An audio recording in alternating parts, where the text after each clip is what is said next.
Desde sus inicios con el Jamon, las peleas de JoJo son bastante únicas. Destacan más por el ingenio de los personajes que por la pura fuerza bruta. Con la inclusión de los stands, los combates se volvieron aún más creativos, dándonos peleas históricas con poderes cada vez más absurdos. Para este video seleccioné la que creo que es la mejor pelea de cada parte de JoJo, teniendo en cuenta el ingenio, la narrativa y el aspecto visual. Empezando por el principio. Jonathan contra Dio, segunda ronda. El villano asesina a George Joestar. Este se interpone en medio de un ataque dirigido hacia su hijo, salvándole la vida sacrificándose. Antes de morir le expresa a Jonathan la misericordia que siente por Dio. En medio de esto, él se pone la máscara de piedra, convirtiéndose en vampiro. George sería un punto narrativo valioso para la pelea que se aproxima. Su ingenua bondad es heredada por el protagonista. Sería su fuerza para el futuro. Pero esto no significa que vaya a sentir misericordia de la misma manera por el antagonista. Este es el punto cúlmine de su juventud con Dio. El combate da inicio. JoJo agarra una pistola pero no se anima a disparar. En cambio lo hace Speedwagon. Mediante la pelea veremos cómo esta indecisión se transforma en determinación. Dio, en tono burlesco, imita el arma. La bala le atraviesa el cráneo pero no muere. El protagonista, conmocionado, observa todo lo que está ocurriendo, pero ver a su padre fallecido lo saca del shock y enciende su determinación. Admite que tiene miedo, pero no puede dejar que Dio viva en este mundo. Se siente responsable por darle origen a este monstruo de cierta manera. Es una valentía que se abre paso por el bienestar de las demás personas. Aprovechando sus poderes vampíricos, Dio ataca desde arriba. Jonathan apunta la lanza a su cabeza pero la frena con la mano y contraataca. Entonces JoJo simplemente desaparece, hace que Dio caiga en una trampa mientras exclama que todo esto no es ningún plan, sino pura valentía. El villano aprovecha las llamas para prender fuego la mansión. El héroe, herido, en vez de escapar, lo invita a luchar arriba. Entonces, con mucho estilo, Brando se pone a caminar por la pared. Un último vistazo a su padre, siendo envuelto por las llamas. El combate se reanuda. Bloquea un golpe con la lanza con la que fue herido, y por un momento ve pasar a toda su juventud frente a sus ojos. Su juventud con Dio. Este es el punto cúlmine donde deben zanjar los asuntos de esa etapa de su vida. El plan, que en realidad es valentía pura, es quemar a Dio con la mansión. Está dispuesto a morir con tal de que este mal no salga al mundo. Es por esto que veremos a un Jonathan completamente sacado, tirándose con Dio al fondo de las llamas. No tiene nada que perder, solo su vida. Con un solo golpe le quiebran 5 o 6 costillas. Como si nada, Dio se sostiene de la pared mientras suelta otra de sus frases que se convertirían en icónicas del personaje. El pedazo de lanza que tenía clavada en el hombro se vuelve a encontrar con JoJo. A pesar de las costillas rotas, saca la fuerza para subir con una voltereta y un salto. Llega con un cinturón y apuñala a Dio, no con cualquier cuchillo, sino con el que él apuñaló a George minutos atrás. Costillas rotas, brazos rotos, no importa. La determinación es absoluta, una determinación que es recargada por el alma de su padre. Inconscientemente patea la pared haciendo que Dio caiga encima del filo de una estatua, la diosa del amor, guardiana de la casa Joestar. Un último golpe simbólico. Dio muere, entre muchas comillas, y Jonathan se salva. Considero a esta pelea como la mejor de la parte 1 porque entre tantas cosas es el primer choque definitivo entre el bien y el mal, humanidad e inhumanidad. Cada panel, resaltando la personalidad de ambos, es la culminación perfecta para la juventud con Dio. La determinación de Jonathan por George, su camino de la justicia creado en base de querer impedir que Dio hiera a más personas. Es una gran batalla que el protagonista logra ganar en este momento sin Jamon. solo con valentía. Creo que la etapa final del combate habría quedado mucho mejor si no estuviera Speedwagon narrando cada cosa que pasa. No considero la pelea de hielo y fuego como la mejor porque a pesar de que tiene grandes momentos, dura bastante poco. Y las peleas de entremedio no creo que estén a la altura. Acá me costó un poco más seleccionar una pelea, pero porque ninguna me resultaba muy destacable en comparación con las demás partes. Respeto la pelea de César contra Wamuu, aunque el sacrificio nunca me convenció mucho. Joseph y Stroheim contra Santana es una locura, especialmente por la parte donde se le mete a Stroheim por la pierna. Alguno dirá la final de Joseph contra Cars, pero solo es Joseph escapando. Apenas se lo puede considerar una pelea. No creo que ninguna de estas esté a la altura de Joseph contra Wamuu en la carrera de cuadrigas. En el aspecto emocional de la narrativa, el sacrificio de César se traslada hasta acá. Por venganza y por honor a César, el protagonista no tomará el antídoto hasta matar a Wamuu. Entonces se pone su cinta simbolizando que César luchará a su lado. Y comienza la carrera. Caballos vampiros, una variedad de armas y Hammond. Esos serán todos los recursos para el combate. Empezamos con una picardía característica del protagonista, que no puede faltar. Mientras se hace el tonto, tira piedras a la carreta de Wamuu. El anillo con el antídoto previamente mencionado ayuda a Joseph para agarrar un arma, un martillo. Acá vemos un acto de ingenio de Joseph recubriéndolo con aceite para que conduzca el Hammond. Pero Wamuu hace un acto de fuerza. No necesita el arma, sino que mejor directamente agarra el pilar, para entonces destrozar la carreta de Joseph. Cuando está por ser embestido por los caballos vampiros, en vez de esquivarlos, va directo hacia ellos. Realiza una maniobra del Getting Over It y es acá cuando comienza la verdadera pelea. En una página doble hermosamente dibujada, el enemigo hace uso de su viento. Y Joseph muy afortunadamente cae en su carreta destrozada, pero en realidad él ya actuó. Los brazos de Wamuu están deshechos. Segunda vuelta. Se explica que los atletas de alto nivel tienen una técnica de sanación mental, donde esconden su miedo producido por un shock. Para activar esto tienen su propio ritual, como cambiar de ropas o instrumentos. Entonces Wamuu decide quedarse ciego, una muestra de su espíritu de combate. Referencia a Steel Ball Run, la mayor demostración del ingenio del hombre del pilar es esta. La bola lanzada por la ballesta gira por la pared como en una mesa de pool. Con el viento calculó cómo lograr que la bola alcance a Joseph por detrás de él. Por el impacto carga sin querer la ballesta que no podía cargar por ser demasiado fuerte. Cuando dispara, Wamuu lo intercepta y el disparo se va a cualquier lado, pero en realidad estaba todo calculado. Lo mantiene entretenido mientras le habla haciéndose el tonto y el disparo regresa, tal como había hecho él antes. Wamuu se arranca los brazos para tirárselos al protagonista, inhabilitando su respiración para el Hammond. Activa su modo final y hasta Cars se asusta. Pero Joseph Joestar siempre tendrá un plan.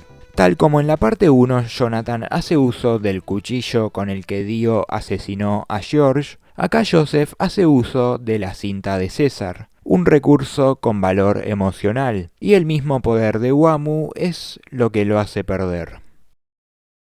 Y empezamos con las peleas de stands. Entiendo si acá alguien elige a Yotaro contra Darby, Iggy contra Pet Shop, o Polnareff e Iggy contra Vanilla Ice.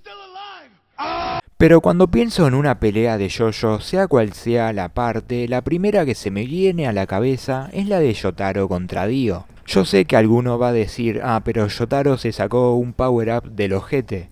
Voy a dejar eso para más adelante. Esta es la pelea que estamos esperando desde el comienzo de Stardust Crusaders. Regresa el icónico villano de la parte 1 y las expectativas están altísimas. De una vez por todas se le dará fin a Dio, más o menos. A pesar de que ya vimos al villano 2 partes atrás, durante esta se lo mantiene oculto en las sombras. Lo vemos claramente por primera vez cuando se revela ante Polnareff. Su persona enigmática e inalcanzable desaparece acá, ya haciendo uso de su poder de stand. Todo lo que estaba oculto emerge y se nota que el autor no desperdició ni un solo panel. Esto se basa en su malvada forma de ser y en el poder el cual desconocemos, hasta que Kakyoin le da el mensaje a Joseph. Dio mata a ambos. Yotaro es el protagonista de esta parte. Aunque no se note mucho por su personalidad reservada, aprecia a sus amigos y a su familia. Por eso está acá. A pesar de las palabras de su abuelo, a pesar de que sabe que el poder de su enemigo es detener el maldito tiempo, no huye sino que ataca. Aunque está más enojado que nunca, mantiene su calma característica. Por culpa de la persona que tiene enfrente, su madre está muriendo. Por esto y por todo lo que pasó, Yotaro está determinado.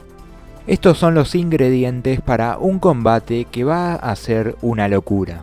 Un panel que pasaría a la historia y la pelea da inicio. Los personajes tienen tanta presencia que se ponen a volar y se siente natural. Ataques continuos con gritos de batalla que pasarían a la historia. Yotaro tiene un par de trucos bajo la manga. Durante todas las peleas de esta obra, gracias al ingenio necesario al que se prestan los combates, los personajes van a saber cosas que el espectador no. El protagonista escondería bajo su ropa unos imanes y más adelante unos libros. Puede parecer muy rebuscado, pero yo creo que está bien pensado, mucho más teniendo en cuenta el verdadero poder de Star Platinum. Los imanes eran el engaño del engaño. Poco a poco está dominando la habilidad de detener el tiempo. Pero, ¿por qué? Desde el inicio de la pelea están con la frase mismo tipo de stand. Y por más de la nada que parezca esto en retrospectiva, puede ser que de algún modo se sienta natural. El stand de Yotaro siempre fue como el de Kakyoin o Abdol, humanoide que tira puñetazos. Pero mientras que estos tenían un poder como controlar el fuego o disparar esmeraldas, el de Yotaro no hacía nada especial. Se explica que Dio pasó mucho tiempo intentando descifrar cuáles eran las habilidades de The World. Pero ¿por qué tienen la misma habilidad? Debido al cuerpo de Jonathan, los personajes están conectados. Por esto los Joestar despertaron su stand. Hay una conexión intrafamiliar entre otros personajes como Enya con su hijo o los hermanos Darby teniendo stands similares. Dio también usa el stand de Jonathan, que es como el de Joseph. Entonces, el mismo tipo de stand se puede explicar con su conexión. Al menos, cuando yo vi la parte 3 por primera vez, lo sentí natural por todo lo que veníamos viendo. ¿Este power-up pudo haberse logrado de una mejor manera? Sí. También hay que tener en cuenta que es la primer parte con este nuevo sistema de poder. Suceden varias cosas raras como los stands achicándose, por ejemplo. Por todo este tema experimental, se puede entender que no esté logrado de la mejor manera. Pero tampoco es que Yotaro se saque el power-up del culo y mate a Dio instantáneamente. Lo va despertando poco a poco. La pelea recién comienza.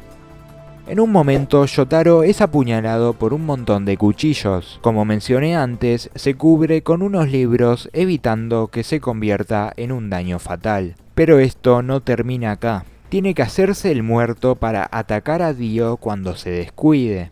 Polnareff es el segundo Crusader en pie. Viene de la pelea contra Vanilla Ice, donde perdió a 2 de sus amigos. Se siente culpable por esto. Esta es la escena donde verdaderamente se hace valer, atacando al villano. Esto no le hace ningún daño y el plan de Yotaro se complica. Dio lo pone a prueba de todas las maneras posibles hasta que finalmente le asesta el puñetazo.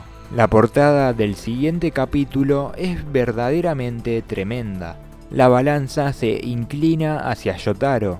El combate está por finalizar hasta que Dio lo planeó todo.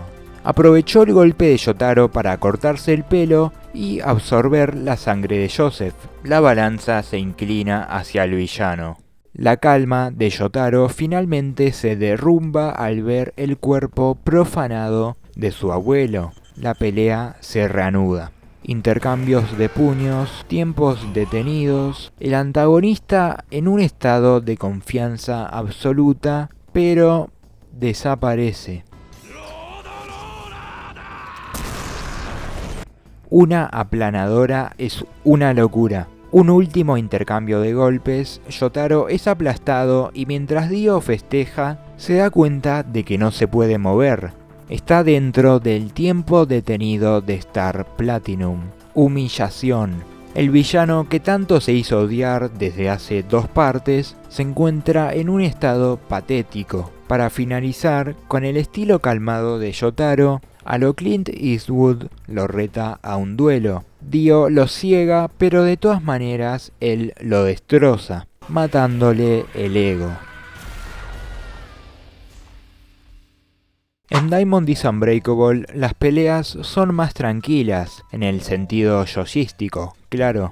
Las que más destacan son las 2 del antagonista principal contra el grupo de protagonistas. Decidí escoger todos contra Kira Yoshikage segunda ronda.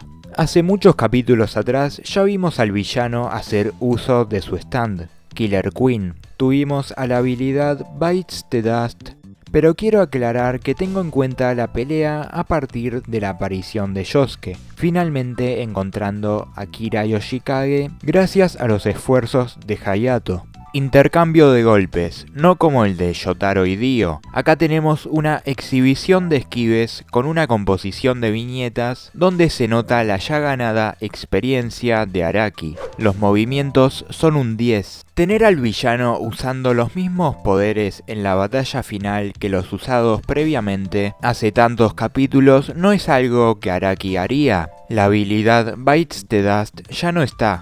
Entonces para agregarle dinamismo suma a Stray Cat a la batalla, donde Kira lo utiliza como arma, dejando a Okuyasu, el mejor amigo de Yosuke, presuntamente muerto. Yosuke usa su agudeza para protegerse de las burbujas, mientras que el poder del protagonista es reparar cosas, el del antagonista es destruirlas. A pesar de que Yoshikage peleará contra todos, lo más interesante y lo que más le suma puntos a esto es su enfrentamiento contra Yosuke, ambos ingeniándosela, explotando sus habilidades, las cuales contrastan totalmente, sumado a lo que claramente representan. Kira se pone a hacer cálculos matemáticos en medio de la pelea, y esta, a pesar de lo de Okuyasu, continúa. Se toma una pausa para llamar a su jefe y explicarle que llegará tarde al trabajo.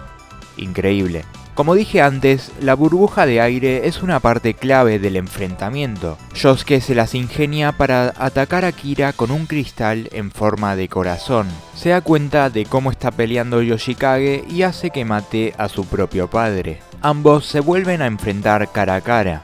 Esta vez los dos están destrozados. Un nuevo duelo da inicio y vuelven a aparecer las burbujas de aire. Yosuke está por perder hasta que es salvado por The Hand, el stand de su amigo que volvió a la vida. Kira Yoshikage se encuentra más arrinconado que nunca. Está por activar Bites the Dust nuevamente, pero ya todos sabemos cómo acabó esto. Esta fue muy difícil, pero está la ventaja de que el combate final no cuenta porque no creo que lo que le hizo Giorno a Diavolo se pueda llamar pelea. Pero todos los combates de Evento Aureo son realmente buenos. Risotto Nero contra Doppio y Diavolo. Diavolo mató horriblemente a 2 miembros del grupo de Risotto. Por esto, él busca venganza. Esta pelea es tras la revelación de Doppio y la doble personalidad del jefe. Las expectativas están altas y ya vimos a King Crimson en acción anteriormente. Acá se aprovecha la segunda personalidad para reducir sus habilidades a solo Epitaph y los brazos del stand, al menos hasta que llegue Diavolo. Desde antes de que inicie la pelea se hace presente Aerosmith, stand que sería clave para la conclusión de esta. Risotto se da cuenta de que pasa algo raro con Doppio, entonces lo ataca con su stand. Quizás sea la presentación de un stand más salvaje que hay, haciéndolo vomitar cuchillas. continúa atacándolo con una exposición de violencia gráfica extrema y desaparece. Metallica también le da la habilidad de camuflarse. Epitaph muestra a un Doppio con una tijera en la garganta. El body horror es uno de los elementos más fundamentales de este combate, una contribución a la tensión e incomodidad muy grande. El vistazo al futuro revela un pie cortado, pero a lo Boingo no todo es lo que parece. Con destreza, Doppio le corta el pie a su rival, deduce el poder de este, haciendo que el combate entre en una fase aún más seria. La pérdida de sangre hace que la pelea tenga un tiempo límite. Cuando pierda todo el hierro de su cuerpo, morirá. Le comunica a Diavolo sobre Aerosmith y el grupo de Bucciarati. En la premonición final le falta un pedazo de cabeza. Imposible salvarse de esto, ¿no? Risotto Nero está un paso por delante. Al mismo tiempo se acerca a la verdad de la identidad del jefe. Se acabó todo, pero Aerosmith arruina el día y llega a Diavolo, el cual estaba 2 pasos adelantado. Si no tiene suficiente oxígeno por la pérdida de hierro, entonces el stand de naranja solo detecta a Risotto. La predicción se cumple, pero no de la manera que uno esperaría. Aerosmith vuelve a atacar mientras que Risotto se cubre con Diavolo, sin tener en cuenta el poder de King Crimson. Se dice mucho que esta pelea la tenía que haber ganado Risotto por 2 razones. La primera, que solo era tan fácil como crearle algo cortante en la garganta, lo cual ya hizo y no funcionó. Quería averiguar qué era lo que realmente estaba pasando con esta persona. Cuando se decidió a matarlo, sucedió lo de Aerosmith. Esto fue un recurso que estaba presente desde el inicio y ambos usaron estratégicamente. No considero que le baje puntos al combate solo porque Risotto merecía ganar. Tampoco es que el villano principal fuera a morir en este momento. De todas maneras, dicho por Diavolo, Risotto Nero murió con su dignidad intacta. Stone Ocean tiene unos combates de gran nivel, especialmente durante el arco del Secreto del Guardia Westwood, seguido del de Dragon's Dream. Son peleas que me gustan mucho, pero elegí a una que por el stand, el cual vemos solo durante unos pocos capítulos, y por la pelea en sí, me fascina completamente. Jolene contra Pucci, segunda ronda, Simoon. Luego de que Pucci haya matado a Weather Report, el grupo lo está persiguiendo para evitar que cumpla su plan de alcanzar el cielo en el Centro Espacial Kennedy. Previamente el bebé verde se fusionó con Pucci, pero en este punto el stand todavía no había evolucionado. ¿Crees en la gravedad? Este es el concepto central de la filosofía de Pucci. Para alcanzar el cielo se sostiene del mecanismo de la gravedad, donde una vez alcanzado el cielo todos conocerán su destino. Con un monólogo sobre la gravedad empieza el capítulo. La gravedad se desestabiliza y tenemos la revelación de un stand que no puede ser más imponente, con un diseño que, dicho por Araki, recuerda a Darth Maul. Este es el stand evolucionado de Enrico Pucci. Golpea a Jolene, la cual se cubre con el brazo, pero su poder ya hace efecto sobre este, invirtiéndole la mano hacia adentro. Brutal.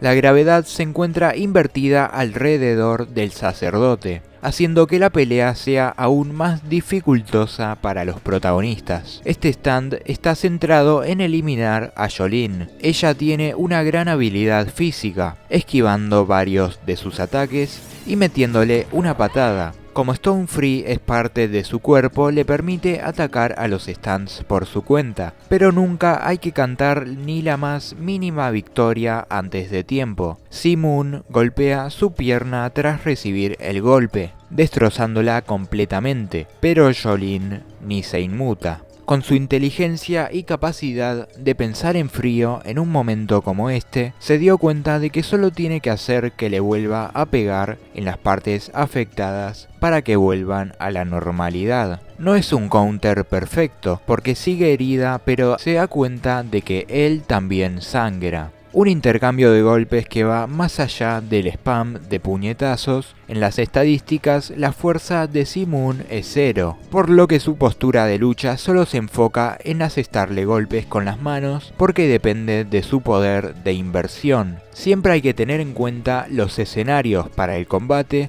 y cómo los peleadores lo utilizan a su favor. Jolene intenta pegarle mientras atraviesa una taquilla, pero esta ya está invertida, dejándola en una situación complicada. Sospecha que es un stand automático, pero es demasiado preciso como para hacerlo. Entonces llega a la conclusión de que es uno a control remoto. El sacerdote está cerca, observando todo. Anasui intenta meterse en la pelea pero se va humillado. Jolene lo aprovecha para ahorcar a Si-moon. Él está por invertir el hilo de Stone Free. Si lo logra, le destrozaría el brazo. Pero a pesar de las advertencias, la protagonista no cede. Finalmente lo agarra y Anasui con su stand se tanquea el daño. No lo mencioné en el contexto, pero al inicio de este arco se profundiza en el enamoramiento de Anasui hacia Jolene, haciendo que esta escena tenga aún más fuerza. Jolene lo tiene para darle el golpe de gracia hasta que sucede lo inesperado. Pucci da la cara y referencia a Jesús. Dice que su stand está incompleto y esto es muy importante. Aprovecha la gravedad y le da un golpe mortal a la protagonista, invirtiendo su corazón. Su stand se desvanece y ella cae, derrotada. Por un mensaje de Yotaro se dan cuenta de que sigue con vida. Pucci también lo sabe porque la siente. En este momento Jolene es un misterio. ¿De qué manera pudo haber sobrevivido a un golpe tan fatal como ese? Mientras tanto, Anasui con determinación e ingenio se enfrenta a Pucci. Está por matarlo, pero el sacerdote hace una locura. Se invierte su propia cabeza para esquivar un golpe. Hace una referencia a Sun Wukong y cuando está por acabar con Anasui vemos un brazo de Jolene, luego sus piernas. Se mantiene en la incógnita, continúa acechando a Pucci. Vuelve a golpearla, pero en la parte afectada se forma con los hilos un infinito. Jolene encontró la defensa perfecta para el stand del antagonista. La cinta o banda de Mobius es una superficie geométrica que tiene una sola cara y un solo borde. No es algo que se divide en dos, es un ciclo sin fin. Entonces no puede ser afectada por la inversión. Ella la hizo con el poder de sus hilos. La pelea continúa y por si fuera poco, Pucci agarra una pistola y se pone a dispararle. Es entonces cuando se para el tiempo. La conclusión de esta pelea es el inicio del fin. Llegaron Yotaro y Hermes, pero Pucci consigue evolucionar su stand a Made in Heaven. Made in Heaven es un stand casi invencible. Jolene ya no podía hacer mucho más, y es por eso que su último enfrentamiento apenas se puede llamar pelea. Pero parte del choque de la protagonista y el antagonista se aprovecha acá, en su segundo enfrentamiento, mientras que Pucci monologa sobre que la felicidad solo puede ser alcanzada aceptando el destino. Jolene lucha contra este destino escapándose de incluso un daño al corazón con la cinta de Mobius, una demostración de inteligencia que nunca está de más destacar.